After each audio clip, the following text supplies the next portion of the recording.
In today's video, I'm going to teach you how to remove your Zoom profile picture using a desktop browser. First things first, you'll want to open your preferred web browser and head over to the Zoom website at zoom.us. Now, it's crucial to remember that these steps must be done through the Zoom web portal, not just the desktop app. Once you're on the Zoom homepage, go ahead and sign in with your account credentials.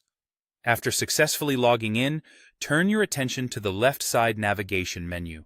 You're going to want to look for the option labeled Profile. Go ahead and click on that. This will bring you to your profile settings page, where you'll find detailed information about your account, including your current profile picture, often referred to as your avatar. Now, when you locate your profile picture, you should also notice a pencil icon, which is the edit option, typically found hovering over your avatar or photo frame.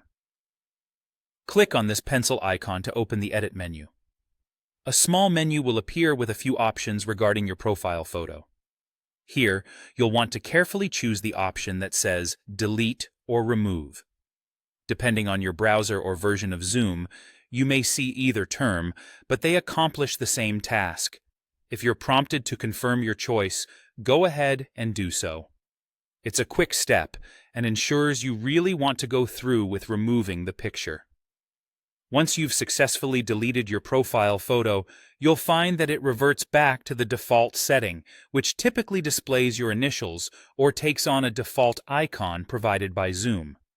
This means you're no longer showing any personal photos, which can be great for privacy or simply if you prefer a more minimalist profile.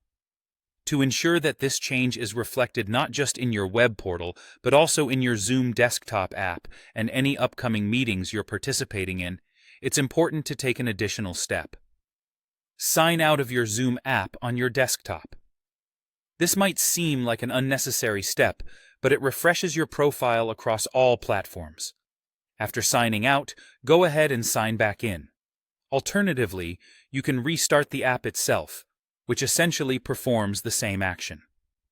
Doing this helps to sync your profile settings everywhere you use Zoom, ensuring that your profile picture settings carry over seamlessly to the app you use more frequently. So there you have it, a straightforward process to remove your Zoom profile picture right from your desktop browser. Following these steps will help you manage how your profile appears across the Zoom platform, offering you a bit more control over what others see when connecting with you on Zoom. Thanks for watching, and I hope this guide was helpful in managing your Zoom profile.